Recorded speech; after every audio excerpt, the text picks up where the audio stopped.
భువన చైతన్య ప్రసారం. నమస్కారం. మన ధర్మం కార్యక్రమానికి స్వాగతం. ఇవాల్టి మన ధర్మం కార్యక్రమంలో మన ధర్మ సందేహాలను నివృత్తి చేసేందుకు మనతో పాటు ఉన్నారు ప్రముఖ ఆధ్యాత్మికవేత్త ఆచార్య శ్రీ తాడేపల్లి పతంజలి గారు. గురుగారు నమస్కారం. గురుగారు, శివుడు భక్త సులభుడు, భోలా శంకరుడు. అటువంటి శివ పరమాత్మపై విసురుగా అయిన బిల్వపత్రిని అలా పారవేసిన శివుడు కరుణిస్తాడని ఓ కవి అభివర్ణించారు. దీన్ని ఎలా విశ్లేషించుకోవాలంటారు? శివుడు భోళా శంకరుడు అంటే ఏది దాచుకోవటం. వాడు ఒక్కసారి అలా ప్రార్థన చేస్తే చాలు భక్తుడు పరవశించిపోయి వెంటనే చేసేస్తాడు. వాడు ఎలా చేశాడు అన్నది కాదు, వాడు చేశాడా లేదా అది కావాలి టైంకి. వాడు ఎలా చేశాడు పద్ధతి కాదు. దీన్నే మాదయ్య గారి మల్లన అని ఒక మహాకవి రాజశేఖర చరిత్ర అని అద్భుతమైన కావ్యం రాశాడు. అందులో నీలకంఠుని శిరస్సుపై నీళ్లు చల్లి పత్తిరి ఇసుమంత ఎవ్వడు పారవైచు కామధేనువు వానింటి గాడి పసరము అల్ల సురశాఖి వానింటి మల్లె చెట్టు అన్నాడు. ఎంత గొప్పగా దాన్ని ఆవిష్కరించాడు శివుడి యొక్క గొప్పతనాన్ని అంటే, నీలకంఠుని శిరస్సుపై, ఆ శివుడి శిరస్సు మీద కొంచెం నీళ్లు గనక చల్లితే చాలట, అది అభిషేకం. వాడు మంత్రపూర్వకంగా నమ్మక చమక సహితంగా చదివాడా, చదివితే మంచిదే, చదవకపోయినా సరే ఈ పవిత్రమైన ఈ కార్తీక మాసంలో కానివ్వండి, మిగతా తిథుల్లో కానివ్వండి, కొంచెం అలా నీళ్లు చల్లితే చాలట, పరవశించిపోతట. ఎందుకు నీళ్లు చల్లుతాం శివుడి యొక్క లింగ ఆకారం మీద అంటే, భగ భగ భగ మండిపోతుంటట. లోకం కోసం విషాన్ని ఆయన కంఠంలో పెట్టుకున్నాడు, భగ భగ భగ మండిపోతూ ఉంటాడు. కాబట్టి నీళ్లు చల్లుతూ ఉండండి నాయన, ఆయన మీద ఉపశమిస్తుంటాడు అని చెప్తారు. అందుకని ఏ గుడిలోకి మనం వెళ్ళినా పైనుంచి ఒక బొట్టైనా ఆయన మీద పడేటట్లుగా మనం చూస్తూ ఉంటాం. కాబట్టి నీలకంఠుని శిరస్సుపై నీళ్లు చల్లి పత్తిరి ఇసుమంత ఎవ్వడు పారవేచు. ఇందాక మీరు అన్నారే, ఆ బిల్వ పత్రాలు కానివ్వండి, ఇంకోటి కానివ్వండి, ఇసుమంత, ఇంత బుట్టెడు తీసుకురావక్కర్లా, కొంచెం ఇలా మామూలుగా భక్తిగా పెడితే మంచిదే. నేను భక్తిగా పెట్టలేను, నాకు ఆయనకి మధ్య అంత దూరం ఉంది, విసిరే, ఆ లింగాకారాన్ని తాగేటట్లుగా విసిరే. అరే వీడు నన్ను విసిరేసాడరా నా మీదకి అని ఆయన కోపం తెచ్చుకోట. పత్తిరి ఇసుమంత ఎవ్వడు పారవేచు, కానీ వేయటం ప్రధానం, పత్రి మాత్రం వేయటం చాలా ప్రధానం. పత్తిరి ఇసుమంత ఎవ్వడు పారవేచు, అలా చేస్తే ఏంటండి, కామధేనువు వానింటి గాడి పసరం. అలా ఎవడైతే, ఏ భక్తుడైతే నీళ్లు అభిషేకం చేస్తాడో, అలాగే ఈ పత్రిని గనక శివలింగం మీద వేసి పూజ చేస్తాడో, వాడి ఇంట్లో కామధేనువు దొడ్లో కట్టేసినటువంటి పశువులాగా పడి ఉంటుంది. అంటే వాడు ఏది దొడ్లో కట్టేసిన పశువు అంటే మన చేతుల్లో ఉండేది, మనకు కావాల్సినప్పుడు దాని దగ్గరికి వెళ్తాం, ఏం కావాలంటే దాని చేత మనం చేయించుకుంటాం. కామధేనువు కూడా అలా దొడ్లో కట్టేసినటువంటి పశువులాగా ఉంటుందట, ఏది అడిగితే అది ఇచ్చేటువంటి చక్కటి కామధేనువు. అట్లాగే చెట్టు ఉంది కల్పవృక్షం, అల్ల సురశాఖి, కల్పవృక్షం కూడా వానింటి మల్లె చెట్టు. పూలు కావాలంటే ఇప్పుడు విపణిలోకి వెళ్తున్నాం, బజార్లోకి వెళ్ళి తెచ్చుకుంటున్నాం. అలాగే మన ఇంట్లోనే, మన పెరట్లోనే మల్లె చెట్టు ఉందనుకోండి, ఎప్పుడు కావాలంటే ఎప్పుడు ఆ మల్లెలు మనం కోసుకోవచ్చు. అలాగే ఈ కల్పవృక్షం కూడా వానింట్లో ఉన్నటువంటి మల్లె చెట్టులాగా ఉంటుందట. ఎప్పుడు కావాలంటే అప్పుడు ఆ కల్పవృక్షం దగ్గరికి వెళ్ళి ఏ కోరిక కావాలంటే ఆ కోరిక తీర్చుకోవచ్చు. ఎవడికి? ఈ శివ పూజ చేసినటువంటి వాడికి. ఏ శివ పూజ చేసిన వాడికి? భక్తిపూర్వకంగా నమ్మక చమక సహితంగా చేసిన వాడే కాదు, మామూలుగా కూర్చొని శివోహం అనుకోనో శివ అనుకోనో వచ్చిరాని పదాలతోటి కొంచెం నీళ్లు చల్లు చాలు నాయన. అందుకే చిన్న గ్లాసులో అయినా సరే కొంచెం నీళ్లు ఈ కార్తీక మాసంలో చల్లాలి. కొంచెం ఆ శివలింగం మీద కనుక పోయగలిగితే, అట్లాగే కొంచెం ఒక కాకు, ఇంత బుట్టెడు ఆగలక్క కొంచెం ఆకైనా సరే ఆ శివలింగం మీద కనుక వేయగలిగితే అప్పుడు నువ్వు కోరిన కోరికలన్నీ కూడా సిద్ధిస్తాయని అద్భుతంగా కవి గారు ఆవిష్కరించారు. గురువుగారు, శక్తి సంబంధిత స్తోత్రాలలో మహిషాసుర మర్దిని స్తోత్రానికి ఎంతో ప్రశస్తి ఉందని అంటారు. ఈ స్తోత్ర వైభవాన్ని ఎలా విశ్లేషించుకోవాలి? అమ్మని చక్కగా స్మరింప చేసుకుంటున్నాం, ఎందుకంటే అయ్యని స్మరిస్తే అమ్మ సంతోషిస్తుంది, అమ్మని స్మరిస్తే అయ్య సంతోషిస్తాడు. అందుకే శంకర భగవత్పాదులు అంతటి వారు కూడా సౌందర్య లహరి లాంటివి చేస్తూ కూడా ఇద్దరిని కలిపి శివశక్తి అని చెప్పి ఇద్దరిని కలిపారు. సరే, ఇంతకు మన ప్రశ్న ఏంటంటే, మహిషాసుర మర్దిని, మర్దని కాదమ్మా, లోకంలో చాలామంది మహిషాసుర మర్దని అంటారు, అది మర్దిని అంటే మహిషాసురుణ్ణి చంపినటువంటి అమ్మవారు. ఐగిరి నందిని నందిత మేదిని విశ్వ వినోదిని నందినుతే గిరివర వింధ్య శిరోధి నివాసిని విష్ణు విలాసిని జిష్ణునుతే భగవతి హేసితి కంఠ కుటుంబిని భూరి కుటుంబిని భూరి కృతే జయ జయ హే మహిషాసురమర్దిని రమ్య కపర్దిని శైలసుతే. ఇలా అద్భుతంగా సాగిపోతూ ఉంటుంది ఆ స్తోత్రం. ఇది శంకర భగవత్పాదుల వారు రాశారంటారు, కానీ లోకంలో రామకృష్ణ కవి గారు రాసినట్లుగా ఈ స్తోత్రం ప్రసిద్ధిలో ఉంది. అయి గిరి నందిని, అయి అంటే ఓ అని అర్థం అన్నమాట సంస్కృతంలో. ఓ గిరినందిని, ఐగిరి నందిని నందిత మేదిని, అమ్మా నువ్వు అడుగు పెట్టడం వల్ల ఈ భూలోకం మొత్తం కూడా ఆనందించిపోతోంది. నందిత మేదిని విశ్వ వినోదిని, ఈ ప్రపంచం మొత్తం కూడా నీ యొక్క వినోదంగా నువ్వు కలిగినటువంటి దానివి. లీలావత్తు కైవల్యం బ్రహ్మసూత్రం చదువుతోంది. ఎందుకు ఈ ప్రపంచంలో దేవుడు ఇవన్నీ సృష్టించాడు అని అంటే లీల కోసం సృష్టించట అని చెప్తారు. కాబట్టి విశ్వ వినోదిని, విశ్వం మొత్తాన్ని ఒక వినోదం కింద ఆరాధించేటువంటి దానా, చూసేటువంటి దానా. నందినుతే, ఆ నంది చేత కలవబడేటువంటి దానా అని చెబుతూ శిరోధి నివాసిని, ఆ హిమాలయం యొక్క ఆ శిఖరాగ్రం మీద ఉండేటువంటి దానా. విష్ణు విలాసిని, విష్ణుదేవుడికి విలాసం కలిగించేటువంటి దానా. అలాగే జిష్ణునుతే, ఆ జిష్ణుడైనటువంటి ఆ పరమాత్మ చేత నువ్వు పొగడబడేటువంటి దానా. భగవతి శితికంఠ కుటుంబిని, ఇక్కడ జాగ్రత్తగా మనం గమనించాలి. శితికంఠ కుటుంబిని అని అంటే ఆ విషము కంఠమునందు కలిగినటువంటి శివుని యొక్క భార్య. అమ్మ అని చెప్పట్ల, విషము కంఠమునందు కలిగిన శివుని భార్య అంటే శివుడిలో ఏ మహిమలు ఉన్నాయని నువ్వు అనుకుంటున్నావో, ఒరే బిడ్డ ఈవిడిలో కూడా అదే మహిమలు ఉన్నాయి. ఎందుకంటే భార్య ఆవిడ. శితికంఠ కుటుంబిని భూరి కుటుంబిని, అమ్మ నీకు కేవలం కుమారస్వామి గణపతే కాదు, మేమందరం కూడా నీ బిడ్డలమే. భూరి కుటుంబిని భూరి నుతే, నేనొక్కడినా, నాకంటే ముందు లక్షల మంది నిన్ను పొగిడారు, నా తర్వాత లక్షల మంది నిన్ను పొగుడుతారు. భూరి నుతే అని అంటూ జయ జయహే మహిషాసురమర్దిని. ఇక్కడ ఇంకొకరిని చంపినటువంటి దానా, ఇంకొకరిని చంపిన దానా అంటల్లా, మహిషాసురమర్దిని. మహిషం అంటే ఏంటమ్మా? దున్నపోతు. దున్నపోతు అంటే నిశ్చైతన్యం కలిగినటువంటి వాడు. జడివాన కురుస్తున్నా సరే మిగతా వాళ్ళందరం ఎక్కడికో వెళ్ళి రక్షణ కోవాలని కోరుకుంటాం, కానీ నెత్తి మీద జడివాన కురుస్తున్నా ఆ దున్నపోతు అలాగే బజార్లో నిలబడే ఉంటుంది. అంటే వాడికి ఏమీ తెలియదు. అటువంటి అంటే దున్నపోతు స్వభావం కలిగినటువంటి ఆ మహిషాసురుణ్ణే చంపేశాం. ఈ లోకంలో కొంతమంది అటువంటి వ్యక్తులు ఉన్నారు తల్లి, రాక్షసులు ఉన్నారు ఇప్పటికీ కూడా మా యొక్క లోకంలో. అటువంటి వారిని కూడా నువ్వు సంహరించు అని చెప్పటానికి మహిషాసురమర్దిని, జయ జయ హే మహిషాసురమర్దిని. రమ్య కపర్దిని, కపర్ది అంటారు శివుణ్ణి, చక్కటి జటాజూటం కలిగిన వాడు కాబట్టి ఆయన కపర్ది. నువ్వు కూడా రమ్య కపర్దిని, అర్ధనారీశ్వర స్వరూపం కదా నువ్వు కూడా. రమ్య కపర్దిని శైలసుతే, ఆ హిమవంతుని యొక్క కూతురా. ఎందుకంటే బిడ్డకి తండ్రి పేరు తలుచుకుంటే చాలా ఆనందిస్తూ ఉంటుందట, భర్త పేరు తలుచుకుంటే ఎంత ఆనందిస్తుంటుందో పుట్టింటి వారిని తలుచుకుంటే ఆడబిడ్డ చాలా సంతోషిస్తూ ఉంటుంది. అందుకే ఈ స్తోత్రంలో ఆ మహాకవి శైలసుతే అని చివరి చెప్పాడు. ఇదే మొక్కటంతో అద్భుతమైనటువంటి శ్లోకాలు ఈ స్తోత్రం నిండా ఉంటాయి. వీలున్నప్పుడల్లా ప్రతివారు చదివి ఆనందింతురుగాక. గురుగారు, విష్ణుమూర్తి దశావతారాలు ధరించడం వెనుక ఎన్నో కారణాలు ఉన్నాయి కదా, అయితే ఈ అంశాన్ని కార్తీక పురాణం ఎలా విశ్లేషిస్తుంది? పవిత్రమైనటువంటి కార్తీక పురాణంలో విష్ణుమూర్తి దశావతారాలు ఎత్తడానికి ఇది కారణం అని చెప్పారు. అంబరీషుడు అని చెప్పి కథ మనందరికీ తెలిసినటువంటిది. ఏకాదశి నాడు ఉపవాసం ఉన్నాడు. ద్వాదశి నాడు గనక పారణం చేయకపోతే, పారణం అంటే ఉపవాసం తర్వాత చేసేటువంటి భోజనాన్ని పారణము అంటారు. అది చేయకపోతే ఏకాదశి నాడు ఉన్నటువంటి ఉపవాసం వ్యర్థం. సరిగ్గా అదే సమయానికి దుర్వాసుడు వస్తాడు. ఈయన పారణం చేయబోయేటువంటి సమయానికి ఇంటికి వచ్చిన అతిథికి భోజనం పెట్టకుండా తను తినకూడదు కాబట్టి ఆయన వెంటనే స్నానం చేసి వస్తానని చెప్పి నదికి వెళ్తాడు. ఆలస్యం చేస్తాడు. ఇక్కడేమో ద్వాదశి గడియ వచ్చేసేస్తుంది. అందువల్ల తప్పనిసరిగా ఉపవాసం విరమించాలి. అందువల్ల చుట్టూ ఉన్న వాళ్ళని అడిగాడు. చివరికి తానే పరిష్కరించుకొని నీళ్లు తాగితే ఉభయతారకంగా ఉంటుంది, ఇటు ఉపవాసం విరమించినట్టుగా కూడా ఉంటుందని చెప్పి నీళ్లు తాగాడు. సరిగ్గా ఈ నీళ్లు తాగిన తర్వాత దుర్వాసుడు వచ్చాడు. దుర్వాసో మహర్షి వచ్చి, నేను రాకుండానే నువ్వు పారణం చేసావు కాబట్టి ఉపవాసానంతరం భోజనమే లెక్క నీళ్లు తాగినా కూడా, కాబట్టి నేను శాపం పెడుతున్నానని చెప్పి నువ్వు 10 రకాల దుర్మార్గాలైనటువంటి చండాలమైనటువంటి అవతారాలు ఎత్తుదువుగా కానీ శాపం పెడతాడు. అక్కడ పెడతాడు శాపం. లోకంలో అందరూ కూడా భరించలేనటువంటి అవతారాలు.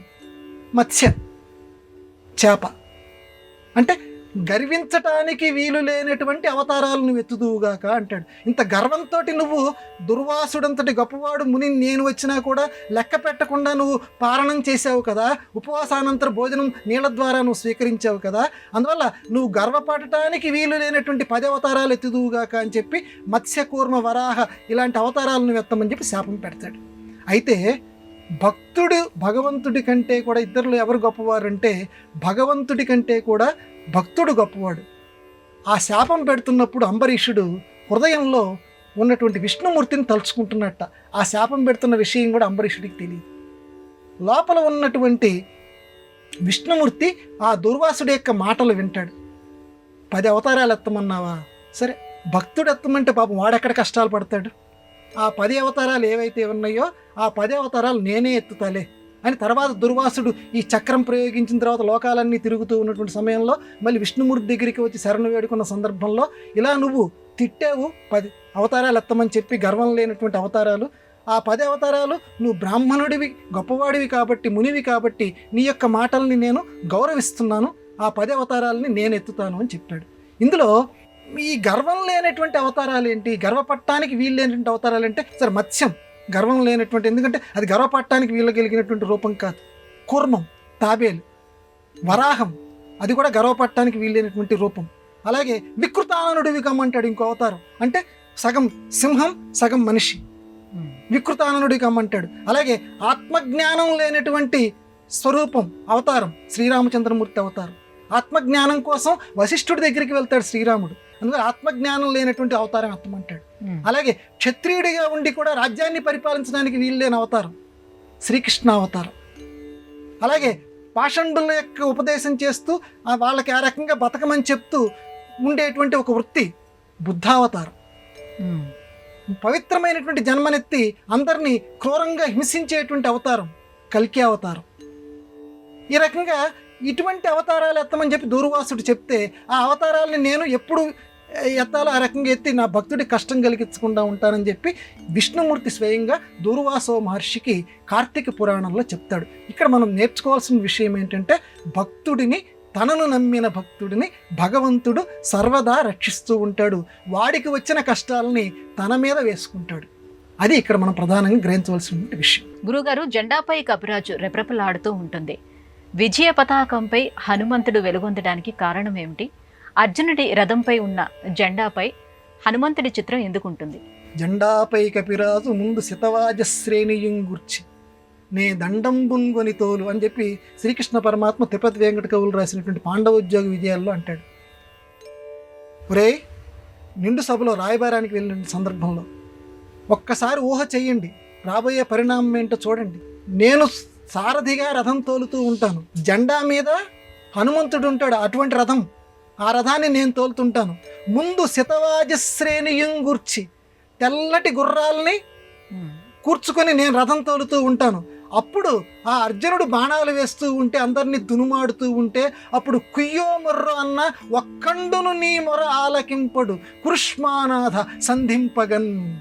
ఓ ధృతరాష్ట్ర మహారాజా, అప్పుడు యుద్ధం ఆపమన్నా ఎవడు విండు, అంత నాశనం ఎందుకు తెచ్చుకుంటావయ్యా, ఇప్పుడే నేను చెప్తున్నాను, 5 ఊళ్ళు అడిగారయ్యా ఇచ్చేయవయ్యా అని రాయబార ఘట్టంలో చెప్తాడు. సరే, ఇంతకీ జెండా మీద హనుమంతుడు ఎందుకున్నాడు? జెండాపై కపిరాజు అనంటే దీనికి ఒక విచిత్రమైనటువంటి కథ చెప్తారు. అర్జునుడు ఒకసారి ఆ రాముల వారు సేతు కట్టినటువంటి ఆ ప్రదేశానికి వెళ్ళాట. వెళ్ళిన తర్వాత ఆ సేతువుని చూసి, అరే ఇక్కడ నిజంగా కోతులు భరించగలవా, నిజంగా ఇది కోతులు తీసుకొచ్చి కట్టారంటుంటారు, ఇది నిజంగా ఆయుధాలతోటి గనక దేవుడు గనక నిర్మించుంటే చాలా బాగుండేది కదా అని అర్జునుడు అనుకుంటాట. ఇంతలోకి ఒక పిల్ల కోతి అర్జునుడి దగ్గరికి వచ్చి, నువ్వు నిజంగా ఆ మాట అనుకుంటున్నావా నువ్వు అని ఆయన మనసులో ఉన్న భావాన్ని చెప్తూ, అర్జునుడి మనసులో ఉన్న భావాన్ని చెప్తూ, నేను ఈ వంతెన మీద ఇప్పుడు నువ్వు ఆయుధాలతోటి నువ్వు ఒక వంతెన కట్టు చూద్దాము, ఎవడమైనా కట్టగలం, వీరాధి వీరులు మేమంతా అని చెప్పి ఒక వంతెన తనంతట తాను నిర్మిస్తాట అర్జునుడు ఈ లంకకి దీనికి మధ్య. ఈయన వెంటనే ఎక్కి కూర్చుంటాట ఆ వంతెన మీద. కూర్చున్న వెంటనే పటక్కమని ఇరిగిపోతుంది. అమ్మో, నిజంగా విరిగిపోతుందా అని చెప్పి అంతకుముందే ప్రతిజ్ఞ చేసి ఉన్నాడు కాబట్టి అగ్ని ప్రవేశం చేయడానికి సిద్ధమైపోతాడు. ఇంత పరాక్రమం నాకుంది, నేను వేసినటువంటి ఈ వంతెన మీద ఒక కోతి వచ్చి నుంచుంటే అది విరిగిపోయింది అని చెప్పి ఈయన అగ్ని ప్రవేశం చేయబోతుంటే ఒక చిన్న పిల్లవాడు వచ్చేసేసి వాళ్ళిద్దరి సమస్యని పరిష్కరించడానికి ఒక మధ్యవర్తిని పెట్టుకోండి, మీ అంతటా మీరు ప్రతిజ్ఞలు చేస్తే ఎలాగా అని చెప్పి ఒక మధ్యవర్తి కింద ఉండి ఆ పరిష్కారం చేసి ఏం పరిష్కారం చేశాడంటే, ఇక నుంచి ఈ పిల్లకోతి ఎవరైతే ఉన్నారో ఆంజనేయ స్వామి, ఎందుకంటే ఆయన ఎక్కాడు కాబట్టి అర్జునుడు వేసినటువంటి ఆయుధాల వంతెన పటక్కమని విరిగిపోయింది. కాబట్టి ఇక నుంచి నువ్వే అర్జునుడి యొక్క భారం, ఈ యుద్ధ భారాన్ని వహించడానికి నువ్వే తగిన సమర్థుడివి, కాబట్టి అర్జునుడి యొక్క జెండాగా నువ్వు ఉండవలసింది అని ఆ చిన్నపిల్లవాడి రూపంలో ఉన్నటువంటి నల్లనివాడు పద్మనయనంబులవాడు శ్రీకృష్ణ పరమాత్మ చెప్తే ఆ రోజు ఆంజనేయ స్వామి, ఎందుకంటే ఈయనే శ్రీరామచంద్రుడిగా తెలుసుకున్నటువంటి ఆంజనేయ స్వామి నమస్కారం చేసి అంగీకరిస్తాడు. అందువల్ల అప్పటి నుంచి స్వామివారు ఈ భారత యుద్ధ సమయంలో హనుమంతుడు జెండాపై కపిరాజు కింద ఉండి కురుక్షేత్ర యుద్ధంలో అర్జునుడు బాణాలతోటి శత్రువులను చంపుతూ ఉంటే తాను కూడా శత్రు సంహారం చేసి విజయానికి కలిగించడానికి కారకుడయ్యాడు. గురువుగారు, బ్రహ్మర్షి విశ్వామిత్రుడు సృష్టికి ప్రతి సృష్టి చేయగల ద్రష్ట. అలాంటి విశ్వామిత్రుడు త్రిశంకు స్వర్గాన్ని ఎందుకు సృష్టించాడు? దీనికి నేపథ్యం ఏంటి? బ్రహ్మర్షి విశ్వామిత్ర మొట్టమొదటి పాపం చాలా గింజుకున్నాడు. బ్రహ్మర్షి వశిష్ఠుడు అంటున్నారు లోకంలో. ఒక రాజపుట్టక పుట్టాను నేను, క్షత్రియ రాజు అయ్యాను నేను. వశిష్ఠుడి కంటే గొప్పవాడిని కావాలి, లేకపోతే వశిష్ఠుడితో సమానం కావాలి, నన్ను కూడా బ్రహ్మర్షి అని పిలవాలి అని నానా రకాల బాధలు పడి ఎన్నెన్నో తపస్సులు చేశాడు, ఎన్నెన్నో విఘ్నాలు వచ్చినాయి, అది వేరే కథ అనుకోండి. చివరికి బ్రహ్మర్షి కింద ఈయన కూడా తయారయ్యాడు, బ్రహ్మర్షి విశ్వామిత్ర కింద అయ్యాడు. అయితే త్రిశంకుడు అని ఒక రాజు, ఈ త్రిశంకుడు అనే రాజు వాడికి బొందితోటి స్వర్గానికి వెళ్ళాలని కోరిక కలిగింది. బొంది అంటే శరీరం అమ్మ. ఎవ్వరం కూడా ఎంత పుణ్యాత్ములైనా సరే ఈ శరీరంతో స్వర్గానికి వెళ్ళలేరు, కానీ వాడికి కోరిక, నేను ఉన్నవాడిని ఈ శరీరంతో సహా స్వర్గం ఒకసారి వెళ్ళి చూసి రావాలి, స్వర్గం వెళ్ళాలి అని వశిష్ఠుడి దగ్గరికి వెళ్ళాడు. నన్ను ఉన్నవాడిని ఉన్నట్టుగా నువ్వు స్వర్గానికి పంపించు, మీరు అది గొప్ప మహిమ కలిగినటువంటి వారు కదంటే, తప్పునైనా లోకంలో అలాంటి నియమం ఉంది, ఈ శరీరంతో ఎవరు వెళ్ళలేరు, పుణ్యం చేసుకుంటే ఆ సూక్ష్మ శరీరాలు ఉంటాయి, ఆ సూక్ష్మ శరీరాలతోటి మీరు స్వర్గలోకం ప్రవేశం, అది నియమం అంటాడు. ఇక ఈయన కోరికను మాత్రం మానుకోలేక విశ్వామిత్రుడి దగ్గరికి వస్తాడు ఈ త్రిశంకుడు. వచ్చిన తర్వాత, అయ్యా నన్ను బొందితోటి ఈ శరీరంతో మీరు స్వర్గలోకానికి పంపించండి అంటాడు. నేను వశిష్ఠుడి దగ్గరికి వెళ్ళాను, వశిష్ఠుడు కాదన్నాడు అంటాడు. ముందుగా అయితే ఈయన ఒప్పుకునేవాడు కాదు. వశిష్ఠుడి దగ్గరికి వెళ్ళాను, వశిష్ఠుడు అది కుదరదన్నాడు. వశిష్ఠుడు కాదన్నాడా, నేను అయ్యేట్టు చూస్తాను అని చెప్పి, ఇదిగో నేను పంపిస్తున్నానని చెప్పి మంచి తపశ్శక్తి కలిగినటువంటి వాడు కదా, త్రిశంకుణ్ణి ఆ మంత్ర జపం చేసి, ఇదిగో నువ్వు స్వర్గానికి ఇలాగే ఉన్నవాడి ఉన్నట్టుగా నువ్వు వెళ్తావుగా అని చెప్పి మంత్రాలు జపిస్తున్నాడు. అలా పైకి వెళ్తున్నాడు స్వర్గలోకానికి.